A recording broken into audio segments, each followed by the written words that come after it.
नमस्कार साथीहरु, स्वागत छ तपाईलाई आजको एउटा नयाँ भिडियोमा। आजको भिडियोमा चाहिँ म फोनको अनबक्सिङ लिएर आएको छु, जुन फोन रहेको छ Redmi 9 Power। र साथीहरु, आजको भिडियोमा म यसकै अनबक्सिङ गर्ने छु। र साथीहरु, तपाईहरु भिडियोको इन्डमा तपाईलाई फोन कस्तो लाग्छ कमेन्ट गरिदिनु होला र भिडियोलाई लाइक गर्न चाहिँ नबिर्सनु होला। यदि तपाईहरु बिलो 20000 रेन्जको फोन किन्न चाहनुहुन्छ भने यो चाहिँ तपाईको लागि एकदम बेस्ट अप्सन रहेको छ। र साथीहरु, नेपाली मार्केटमा यो फोनको प्राइस चाहिँ तपाईले 19000 देखि 20000 को रेन्जमा पाउनुहुनेछ। साथीहरु, यदि तपाईहरु राम्रो क्यामेरावाला मोबाइलको खोजीमा हुनुहुन्छ, लङ लास्टिङ ब्याट्रीको खोजीमा हुनुहुन्छ, ब्याट्रीवाला मोबाइलको खोजीमा हुनुहुन्छ भने र तपाईहरुसँग अन्डर 20000 को बजेट रहेको छ भने यो फोन तपाईहरु किन्न सक्नुहुन्छ। साथीहरु, यसको अरु पनि के फिचर्सहरु रहेको छ, यसको लुक्सहरु कस्तो छ फोनको, फटाफट यो फोनलाई अनबक्सिङ गरौँ अब हामी।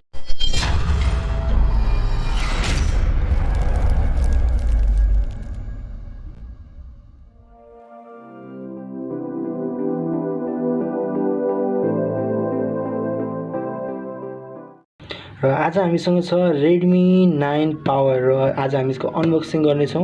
यसको पछाडी फिचर्सहरु लेखिएको छ जस्तै कि 48 MP एल क्वाड क्यामेरा र 600 mAh को ब्याट्री रहेको छ। अरु पनि यहाँनेरि फुल एचडी स्क्रिनहरु लेखिएको छ, तपाईहरु यहाँनेरि देखि पढ्न सक्नुहुन्छ। यहाँ स्क्रिनमा मैले देखाएको छु, तपाई यहाँ देखि अरु पनि पढ्न सक्नुहुन्छ। र यो फोन चाहिँ 4GB RAM र 64GB स्टोरेज भएको छ र मेड इन इन्डिया।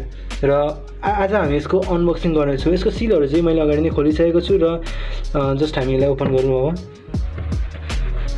र यसलाई ओपन गर्दाखेरि चाहिँ हामीसँग यसको एउटा कभर रहेको छ फोनको, यसलाई साइडमा राख्दिउँ।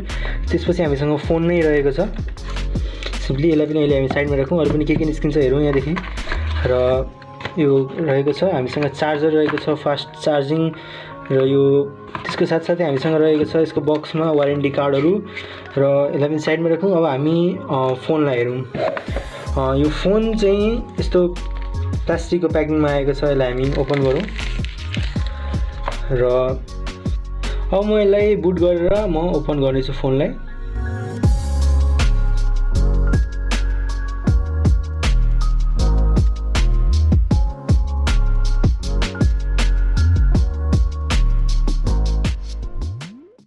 र अगाडि चाहिँ यसको सेल्फी क्यामेरा 8 मेगापिक्सलको सेल्फी क्यामेरा दिएको छ। र यो डिस्प्ले चाहिँ कोर्निङ गोरिल्ला ग्लास रहेको छ र फुल एचडी डिस्प्ले रहेको छ। 6.53 इन्चेसको डिस्प्ले रहेको छ। र यसको ब्याट्रीको कुरा गर्ने हो भने 6000 mAh को ब्याट्री रहेको छ र 48 अल क्वाड क्यामेरा रहेको छ। र यसको चाहिँ 4GB RAM रहेको छ र 64GB स्टोरेज रहेको छ यो फोनको।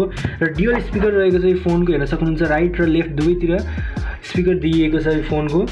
र यो फोन सँगसँगै टाइप सी को चार्जर पनि दिएको छ र केबल पनि दिएको छ। र यसको मोबाइलको ब्याकको कुरा गर्ने हो भने इलेक्ट्रिक ग्रिड दिएको छ र यहाँ Redmi भनेर लेखिएको छ।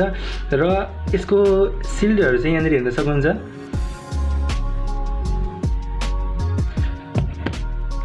साइडमा चाहिँ यहाँनेरि पावर बटन दिएको छ र यहाँ माथिपट्टि भोल्युम अप र भोल्युम डाउनको बटन दिएको छ। र पावर बटनमै यसको फिंगरप्रिन्ट सेन्सर पनि रहेको छ यहाँनेरि।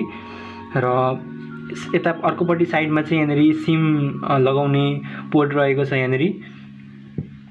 र अब हामी यसको प्रोसेसरतिर जानेछौँ। यसको प्रोसेसर रहेको छ क्वालकम स्न्यापड्र्यागन 662 र ओक्टा-कोर सीपीयू रहेको छ। साथसाथै 2 GHz पनि दिएको छ।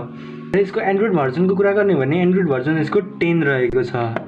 र यदि तपाईँ यसमा गेमिङ गर्नुहुन्छ भने तपाईले गेमिङको पर्फर्मेन्स यसमा राम्रै नै पाउनुहुनेछ, ठिकै पाउनुहुनेछ। र साथीहरु, तपाईले हेरि नै सक्नुभयो Redmi 9 Power को अनबक्सिङ। तपाईलाई भिडियो कस्तो लाग्यो? भिडियो मन पर्यो भने भिडियोलाई लाइक गरिदिनु होला। च्यानलमा नयाँ हुनुहुन्छ भने अरु पनि यस्तै भिडियोहरु हेर्नको लागि च्यानललाई सब्स्क्राइब गरिदिनु होला। साइडमा रहेको नोटिफिकेसन बेललाई प्रेस गरेर अल नोटिफिकेसन अन गर्न चाहिँ नबिर्सनु होला। र साथीहरु, मैले पर्सनली भन्नुपर्दा चाहिँ मलाई फोन एकदमै मन परेको छ। यसको लुक्सहरुदेखि लिएर सबै यसको गेमिङ पर्फर्मेन्सहरुदेखि लिएर सबै मलाई यो फोनको एकदम दामी लागेको छ। साथीहरु, बिलो 20000 यदि तपाईले कुनै पनि फोन किन्न आइरहनु हुन्छ भने तपाईको लागि यो Redmi 9 Power फोन एकदमै बेस्ट अप्सन रहेको छ। र साथीहरु, जाँदै म यति भन्न चाहन्छु कि यो च्यानललाई सब्स्क्राइब गरिदिनु होला। सब्स्क्राइब गरेर नोटिफिकेसन बेललाई अन गर्न चाहिँ नबिर्सनु होला। र साथीहरु, भिडियो मन पर्यो भने भिडियोलाई लाइक गरिदिनु होला र तल कमेन्ट गर्न नबिर्सनु होला तपाईलाई यो फोन कस्तो लाग्यो, यो फोनको रिभ्यू कस्तो लाग्यो। र साथीहरु, यो भिडियोलाई शेयर गरिदिनु होला। Thank you for watching.